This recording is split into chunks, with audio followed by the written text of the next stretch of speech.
Hey guys, and welcome back to the second episode of the Athletic Development UK podcast. I'm really delighted today. We've got a fantastic guest ready for you. And we're going to delve into the world of biomechanics, go into and try and understand a bit more about how important it is to move a lot more freely, get the importance of movement, and try and hopefully quash a few myths. So without further ado, Tom Waldron, welcome to the show, buddy. It's great to have you. Hello, mate. How you doing? Yeah, I'm very, very good. So yeah, firstly, thanks very much for coming on. I know you're a really busy man. You've got loads of education stuff going on, seminars to prepare for. So just want to give yourself, introduce yourself a little bit to the guys, give them a bit of information on your background and how you got into the industry. Yeah, yes, my name's Tom. So yeah, I think I've nearly been in the industry for about 10 years now. So I kind of, as soon as I got into it really quickly. So I started in Pilates and personal training. So that was my initial, I guess, background professionally. I was really lucky where I've got two older sisters and they're both amazing dancers. And one of them was a professional ballet dancer. Wow. And so she, after her career, her rehabilitation after she got injured was Pilates. And she ended up training in Pilates and actually opened a Pilates studio in Devon. And me being super, super newly qualified and literally knew nothing, I was teaching all these clients in the studio for her. So that was like a really cool couple of years of like a boot camp, really, where my sister was traveling all over the world. She was teaching for people and doing all these courses. And I was kind of just like, with not much of an aim really, just kind of teaching, but I knew I really enjoyed it. So I always found lots of joy in teaching movement and helping people move better.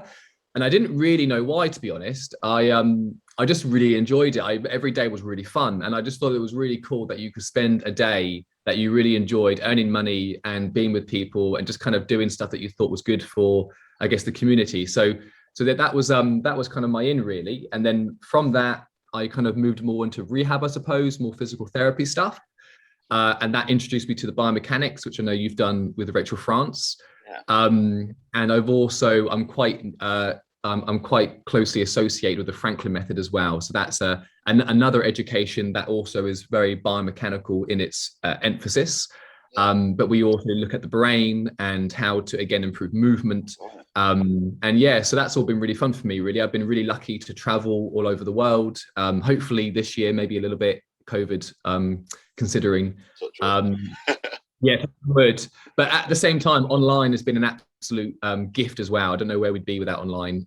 So it's been really cool. It's been really fun, actually, like having been online, it's been really fun to actually be able to meet people who I probably wouldn't meet that often. So for example, tomorrow, it's like I'm meeting people from Singapore and South Korea and America. So it's just quite fun to be able to do that, even though it's awesome to also be in person. I think online also has its benefits, Geez, that's not bad at all, that is it? So you could argue to an extent that, this lockdown's created a lot more opportunities for your reach and to help people improve the quality of movement, reduce pain and anxiety and stress and everything. So what is biomechanics? Because people, it's a word that's thrown out there a lot. And I mean, I know that we talk a lot about the improvement of you've got to move more to lose weight, you got to move more to improve your range of movement quality, reduce risk of injury and everything. But for younger athletes, for example, what does when you hear the word biomechanics, what does it scream to you? Yeah, well, what it used to scream to me. So I say that first. So I've studied that for a long time, and what I used to think biomechanics was, I used to always say, well, it's the mechanics of the body. And even though that's not wrong, but that's kind of how I used to always think about it. Obviously we're not mechanical. So humans are an organism. There's nothing mechanical about us. So an easy way to explain that is all of our tissues is soft. So we haven't got any hard matter. We're not made of hard matter.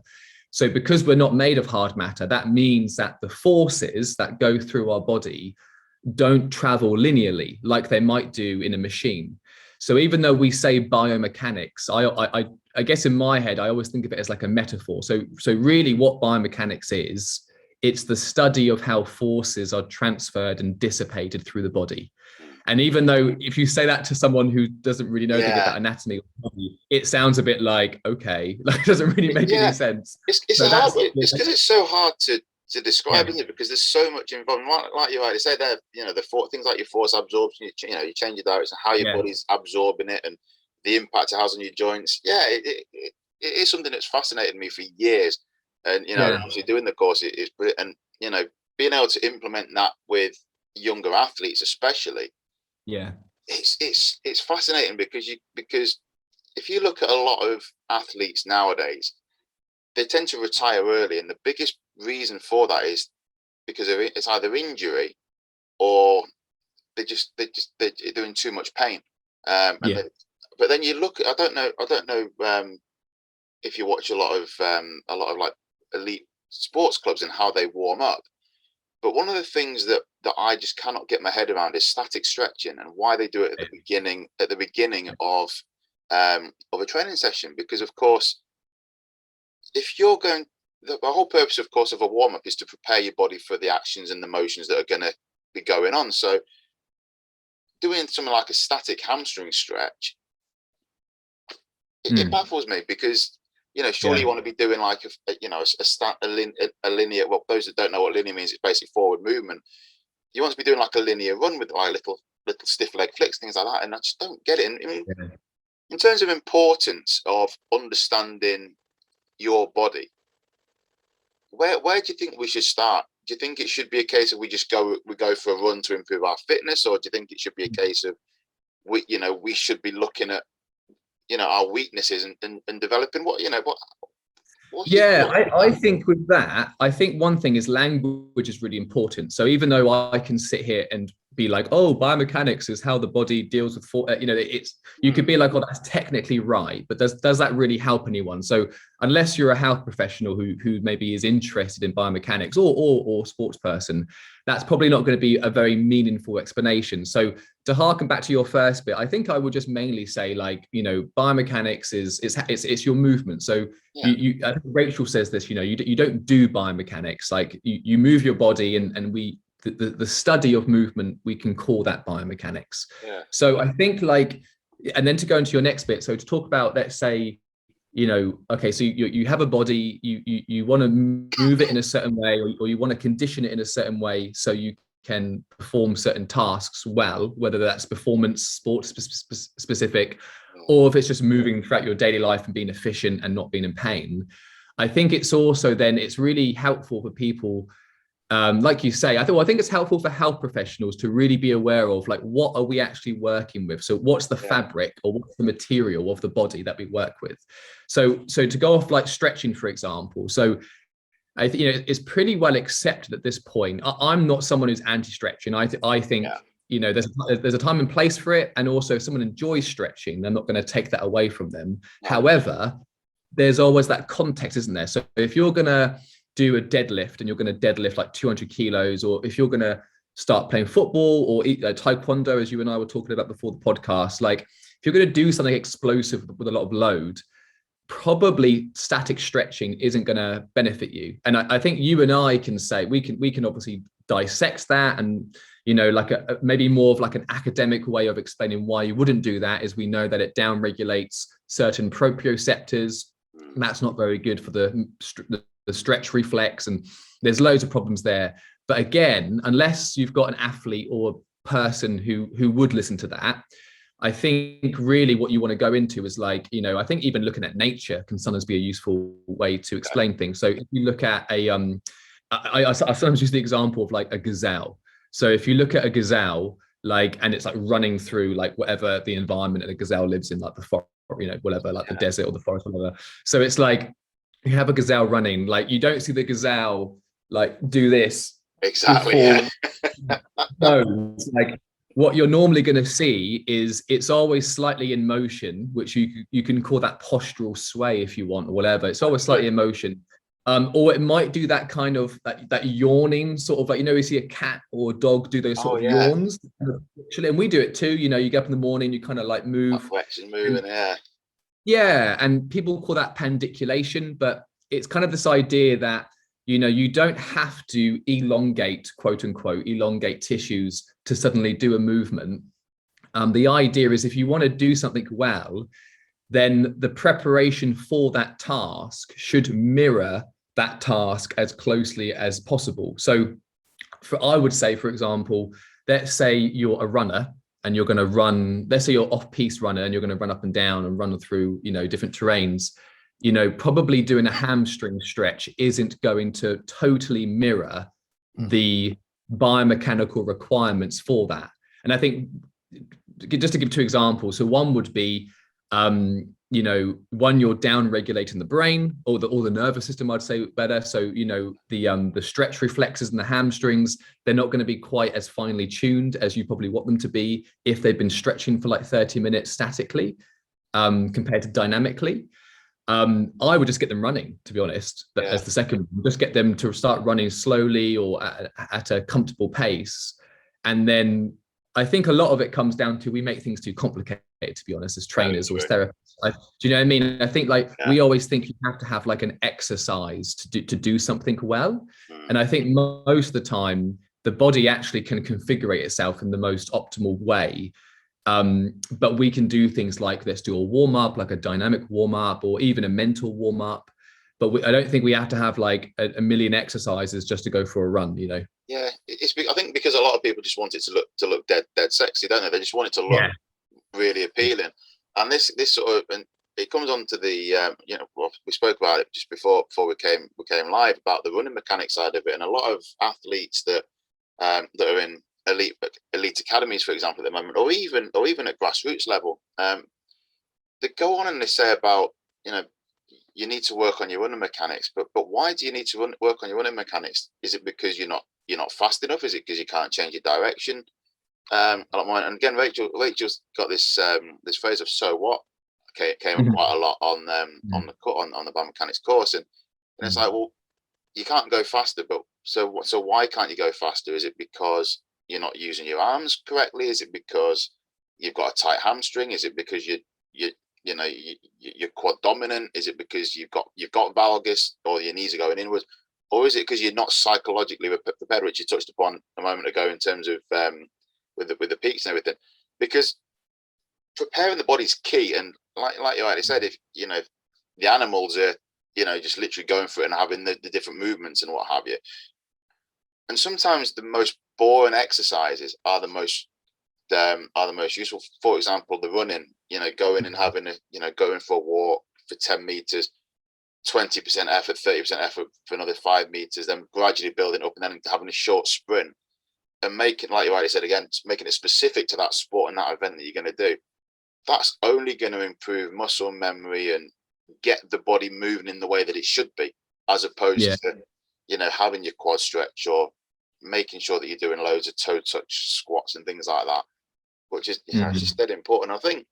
Yeah, I think we also, sorry to cut you off, by the way, but I think we put rules on the body that, one, is hardly proven or is completely not proven. Like, so for example, like, and this is actually not, I mean, to mention Rachel France again, actually, but this is one of workshops on running is, there's like hardly any evidence to no evidence that there's one running style that's better than the other. And there's obviously many types of running styles, but there's like 3 main ones that people kind of talk about, like hind foot, forefoot, or the midfoot striking. But yeah, it's funny, like, people try and talk about, well, maybe this style of running, you get more elastic recoil, so you're going to move more efficiently, or this, but there's really not a lot of evidence for it. And I think then it's like, well, how do we resolve that then as coaches? Like, so if you're a running coach, or if you coach people who run, like, how do you, if there's no better style of running, then how do you coach running? And I think a lot of it comes down to really the person in front of you. So what are their goals, obviously, is one.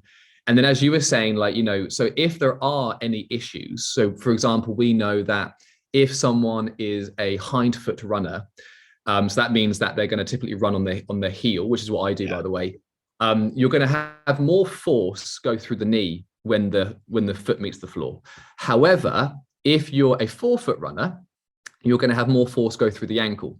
Yeah. So either way, you still have the force go somewhere. You don't get rid of the force. It just goes to different parts of the body, or at least is emphasized in different parts of the body. So if someone's got knee issues when they're running, I mean, one thing would be before you change their running style, you should look at their cadence, obviously, you should look at their speed, but also their conditioning. Are they strong enough? Yeah, exactly. But it might be useful later on if none of that helps. Maybe you can slowly change their running style so there's less pressure on the knee. So it's kind of like, rather than say, oh, this is the best running style, it always comes down to the context, I think. Yeah. And your brain's going to organize you in a certain way to have you move a certain way. And I always think, unless there's an obvious issue that person isn't doing very well, the brain knows better than we do how that body should be organized. Yeah, definitely. And we can have our theories about biomechanics and technique and this, and it's all great. But I always think, if someone's moving a certain way, there's a reason why they're moving that way. Yeah, definitely. It depends on the time of the season it is as well. So if it's football or rugby, of course we're going to limit in terms of how many sprints they're doing. So if they're doing like fartlek training, like 20 sprints, for example, we did something similar at Bradford a couple of years back, where we'd get the lads in pre-season and they'd do, I think it was 20-meter shuttles for a certain period of time, and they'd have X amount of recovery. But we wouldn't even dream of doing that during the season, for the simple fact that we've got to consider the recovery rate, the amount of load that's going through the body. Even if it's just, it sounds stupid, but even if we're just walking and carrying a bag on the back, it's still going to have an impact on their posture. So they might end up like kyphos, like leaning forwards, or lower back pain, or little twinges lower back pain. These are things that we don't really think about, because if you're carrying a holdall for 15, 20, 30 minutes because they can't get in the car or they can't get a bus, for example, it's still going to have an effect on where the force is going. So you can have a downward force, and then you're going into like vertical jumps, for example, or depth jumps, jumping off of boxes. And it's sort of like force is coming from different angles, isn't it? And the sort of inertia that's being created is then going to have an impact on recovery. And I think it's, like I said, like we've spoken about quite a bit, is understanding your body, what you need to do, and understanding what stage you're at, most importantly as well, of your athletic career, and not comparing yourself, because it's very, very easy to watch these different athletes and say, right, well, I want to be like strongman, for example. I want to be like the Stoltman brothers, or if you're a runner, I want to be like Dino Asher Smith. But do you really know what goes into those athletes' makeup? Because they might be training 2-3 times a week, but then they're having an ice bath. Then they've got a nutritionist that's sorting out their specifics. Like their body weight will obviously dictate how much protein they're going to get reimbursed with, and it's very, very easy. The factors are crazy, aren't they? Yeah. Sleep is a huge thing, isn't it? Sleep is, I mean, as I'm sure you're well aware of.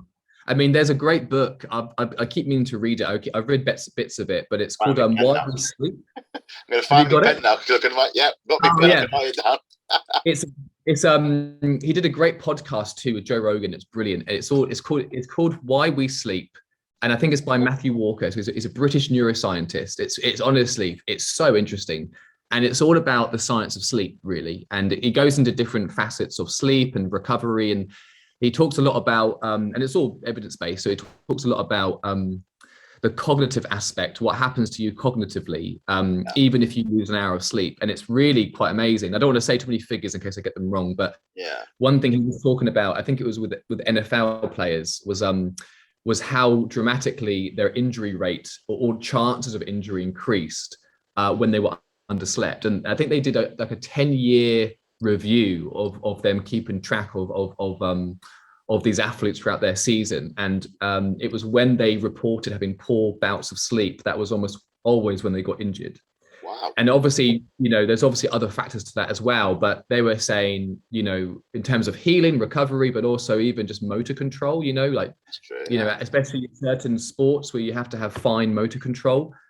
Even NFL, if you start to get a bit out of sync, you can imagine how that might also influence injury rate. So I think obviously conditioning's massive, resistance training is huge.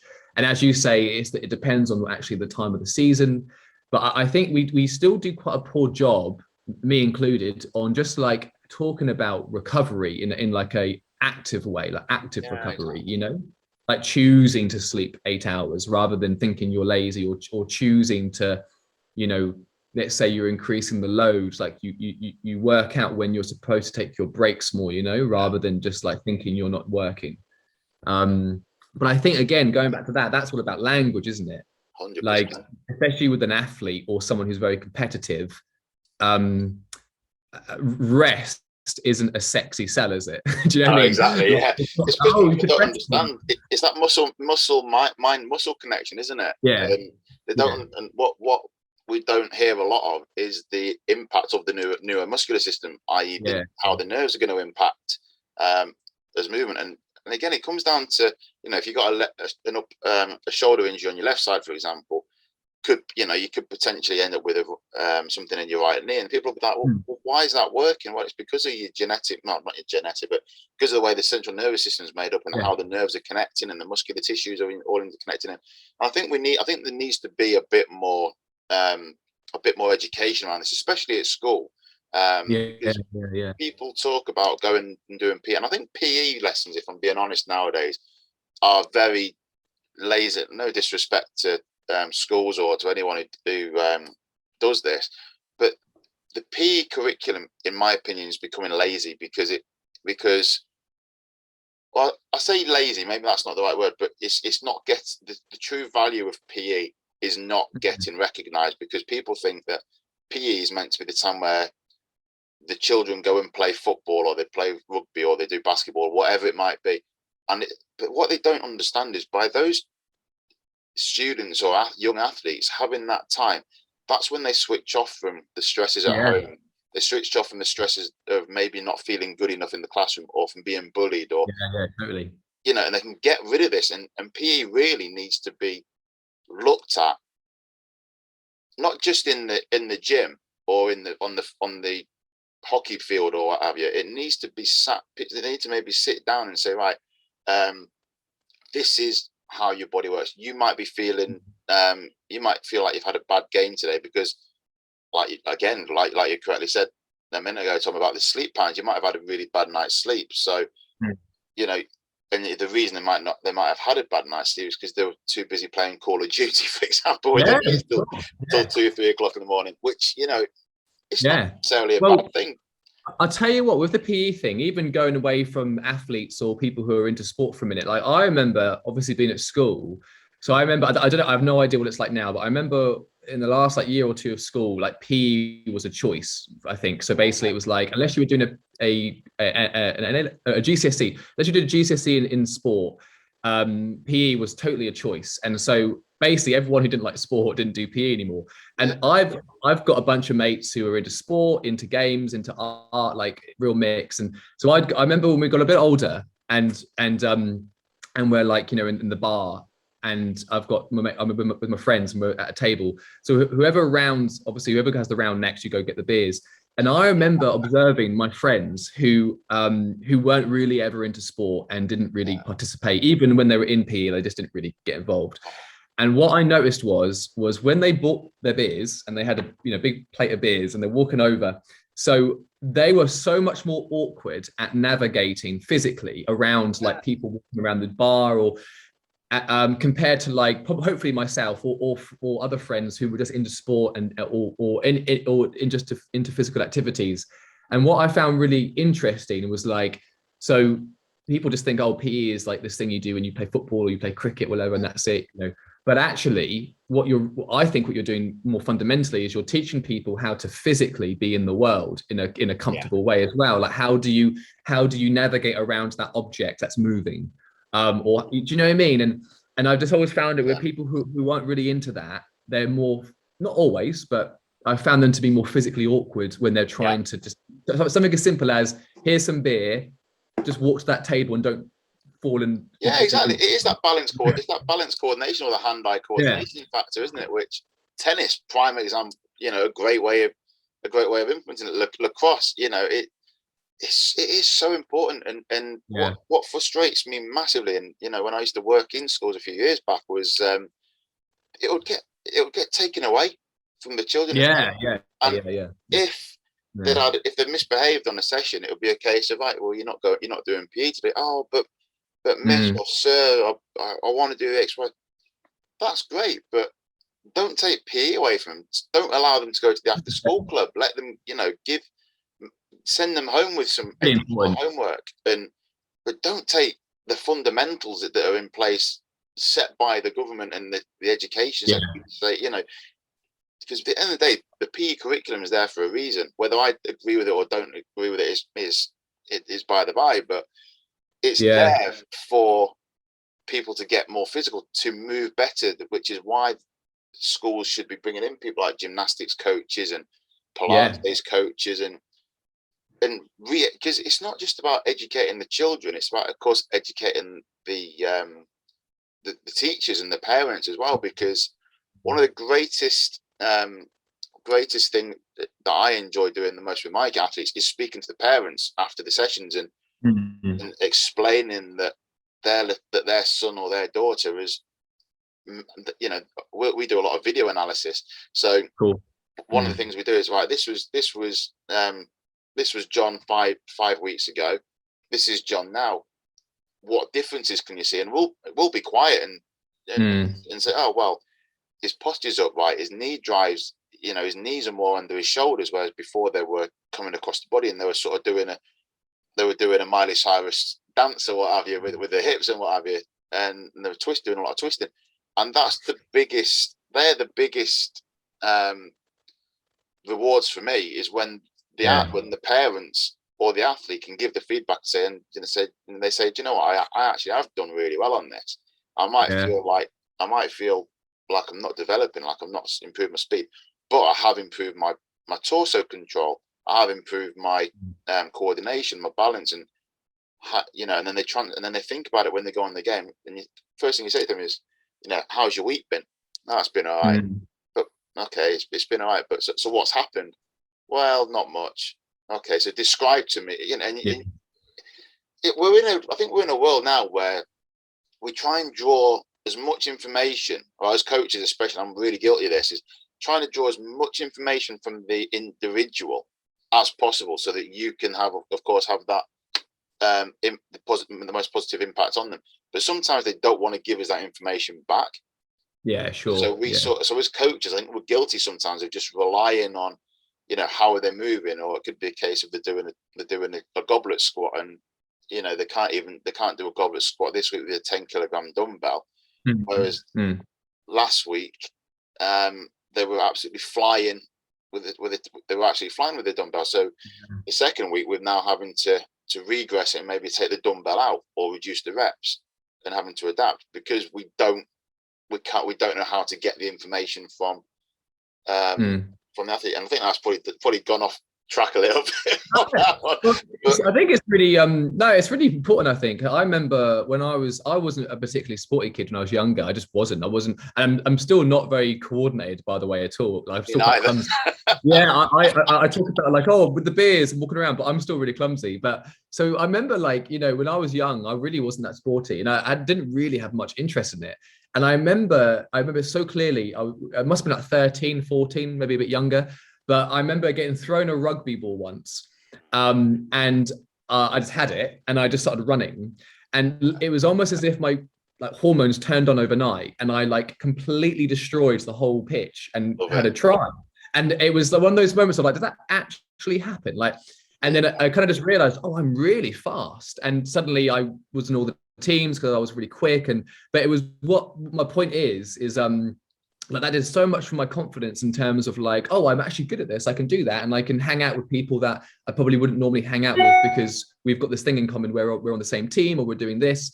So I think on so many levels, it's always a shame when the government or whatever it is, they start to cut the arts and the sports. Yeah, exactly. Because that's kind of all the fun stuff, isn't it? Yeah, exactly. It's the fun, but it's the most but it's the really fundamentals of life.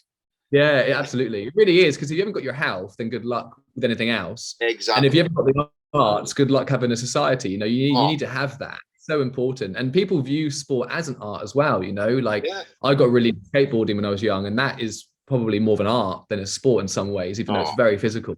And or craft, or even want to call it. But so it's funny, and then going back to your talk about getting information from the athlete. Yeah, it's hard because I think sometimes, like I used to go running all the time when I was a kid, like 15. I'd go running every night, do like Same here, 5 or 8 mile runs. I just love it. It was so therapeutic. And I used to have coaches ask me like, okay, how fast did you run or da, da, da, da, da, da.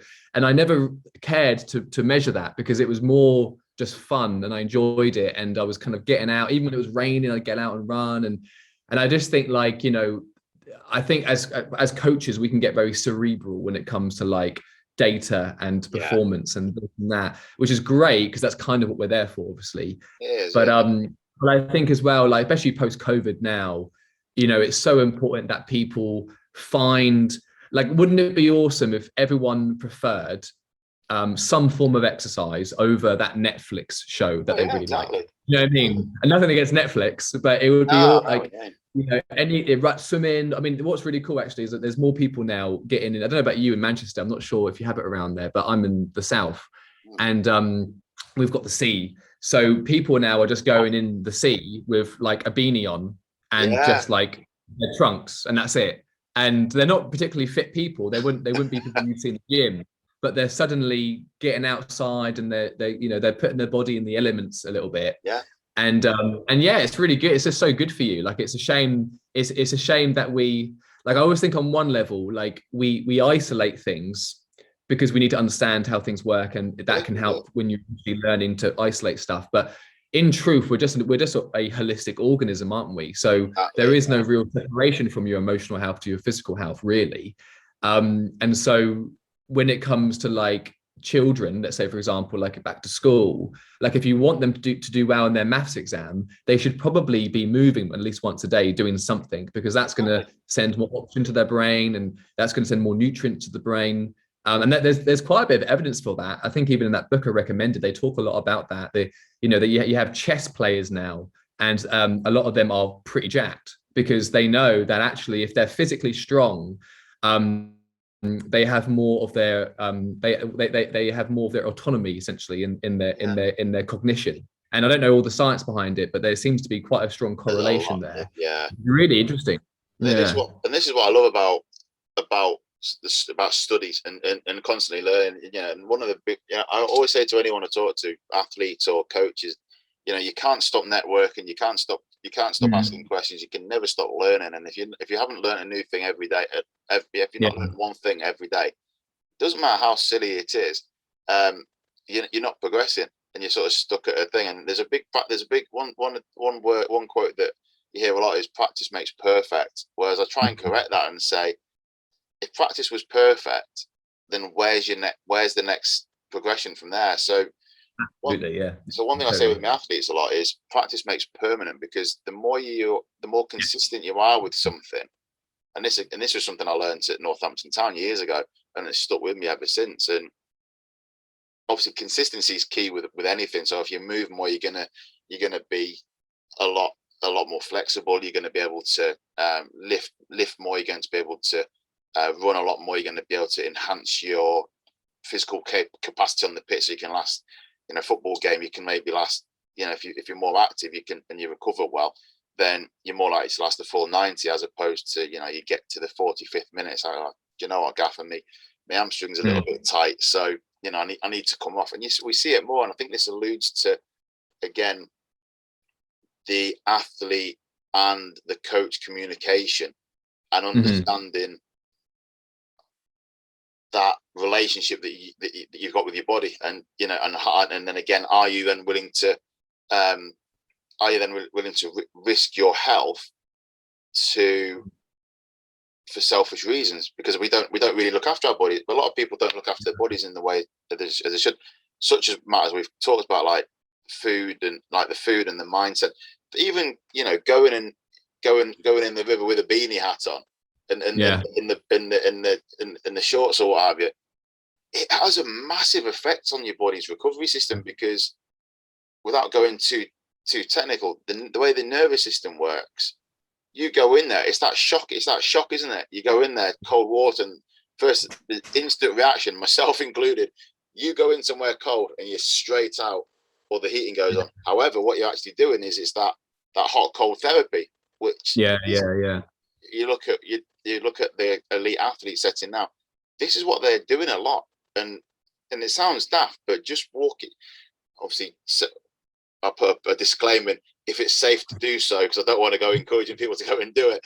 If it's safe to do it, go and, dip your toes in the sea, or have a hot, cold shower, and see how it feels for you. Because there's I don't know about you, Tom, but I don't think there's a right or wrong way of doing anything. I think it's one of those things that, does it fit for you, and how are you going to benefit, as opposed to, it worked well for Bob the other day, but it's not necessarily going to work well for Joseph. Do you know what I mean? It's yeah, totally. No, I really think that, like, especially with the body, like, I think I always, one thing I'm not sure how much I say it, but I always think this in my head. I always think, like, I'm just here to give suggestions. I'm not here to tell anyone what to do. I know when you're a coach, and maybe if you're working with an athlete, there are those times where they want you to be like, it's this, and that's different. Yeah, that's different. But like, I think when you're working with just even general public as well, it's like, I'm in some way educated in this field, and I'm always trying to get better. So I'm going to give you educated suggestions, but it's really up to you whether you want to do it or not, and we can give it a go. And I just think, it goes back to the idea that we're not machines, like, and I know that's obvious when you hear that, but I think language is so important, because I'm a big fan of biomechanics, but then we can be like, oh, the body's mechanical. And it's like, well, it's not really, in the sense that you don't do A, B, C, and then you get this result for every single person. Because as we've already been mentioning, like, there's a whole psychological element to it. There's a hormonal element to things. And so there's so many factors at play. And this is obviously why it's so good to work in a team, because you're not going to be an expert in all those factors. But yeah, so I just think a lot of things is trying things out and seeing what works for you. Like, I know the evidence can sometimes be a bit conflicting in this, but one thing which there is evidence for is, let's say with back pain, for example, like, there's not an exercise out there that's the best one for back pain. And the reason why is because back pain's multifactorial. So there's many reasons why you could have it. But, so rather than us maybe getting too fixated on, like, okay, we have to do this program for back pain, let's find movements, postures, exercises that feel comfortable and enjoyable for the individual, and then have them do that. And they've done these controlled trials where, you do a specific lower back core conditioning program, and then you do, like, just a general movement program. And the outcomes are very similar. Sometimes the general one does much better. And so I just think, going back to, maybe we put too many rules on ourselves sometimes. I think there are rules, but I think they're quite loose rules as well. We don't have to be dogmatic in when it comes to biology all the time, especially because there's a lot we don't know as well. Of course, yeah. Every day is a learning curve, isn't it? So, yeah. Well, that's it, isn't it? Like, if I'm feeling too confident, I know there's something wrong. Yeah. You know what I mean? Like, if I feel like anxiety kicks in a bit. Yeah, whenever I've done certain courses, the biomechanics being one of them, I mean, and I'm not saying that everyone should go through this, because it's not very enjoyable, but whenever I've done a course and it's really, like, changed a paradigm or really challenged how I think about stuff, it takes me like a good year to come out the other side feeling a bit more organized again in how I'm perceiving the body or my own work. And it's really good, really, because what it's doing is it's recalibrating how you might view things. Like, I'm sure you're the same, like, how you coach people now, or how you talk to people now compared to maybe 10 years ago, or how many years ago, is like night and day sometimes. Always, yeah. Like, so I find that really interesting. Like, yeah. And I guess one thing, like, I guess a specific example of that would be, I used to think that everyone had to have this biomechanical symmetry, and you had to have everything in place. And then it's not until you realize that, one, genetically, that's probably not possible for most people, and there's plenty of evidence for that. But also, if you want to be good at a sport, you actually probably want to be asymmetrical, because most sports are asymmetrical. Exactly. And then you can argue, well, is that healthy? That's a whole other debate. But I think, I mean, one thing I thought that was quite cool, I kind of didn't really realize this till recently. I can't remember where I read it, but it was kind of like, what are the two things that humans are best at physically in the world? Obviously, we're really good thinkers, but what are the two physical activities compared to all other animals we're the best at? The first one was, we're the most efficient walkers on the planet. So we're just very good walkers. And the other one is, we're the best throwers. We're really good at throwing. We're the most accurate throwers. We can throw really far. And so they're both asymmetrical activities. So it's interesting when you think about it that way. And, a lot of our sports mirror that in terms of, I can't even really think of any symmetrical sports really. You're always using one more than the other. So I just think, I think one thing I've been trying to work out recently in my own head with certain athletes is that balance between health and performance. I work with ballet dancers, not recently actually since lockdown, but that's a lot of athletes who I was working with a lot. And the thing there was like, their goal is to be a better dancer basically. And then the sub goals would be, well, I can't get injured, all this stuff. They don't really care about anything else. They just want to dance better and be a better performer. And so, but then there's things they do in ballet. You could argue, well, is that healthy or, and it's trying to find that equilibrium where you're keeping them away from injury, but they're still progressing towards their goal. And I think every sport has that issue to a degree. And it all boils down to how do you move in that sport? How many force absorption, things like that. Because when we do the testing with the biomechanics testing, such as your knee leg dominance test, things like that, to try and understand, is there any potential roads? We were joking about it with the skeleton beforehand about the rotation of the femur and things like that, but it's understanding the body and why the femur might be rotated, because obviously the pelvis is naturally tilted tilted in the forwards capacity, if that's the right way of putting it. But I was talking to somebody last night, and one of the athletes was doing, I think it was a Bulgarian split squat, I think it was. Because one of the things I'm doing a lot at the moment is working on the unilateral side, which in layman's terms, obviously, the single leg movements or single arm movements. And one of the things we look at is the symmetry between the hips and the shoulders. And I said to the guy, I said, it doesn't really. I says, what we've got to look at is is the person balanced first and foremost, and have they got control of the joints, and what are the joints working properly? Have they got torso control? Because it's so easy as a coach to say, right, well, you're not very good at this, you're not very good at that. But if you look at it and think, right, well, his shoulders are aligned, tick, fantastic. Hips might be a little bit off balance, but then you sort of think, so right, well, the hips are off balance, so surely the shoulders are then one's going to be more elevated than the other. And then you strip it back down, and it gets you. This is what I love about the body, because it always gets you thinking. There's never no one's going to. And again, going back to the practice, practice doesn't make perfect; it makes permanent.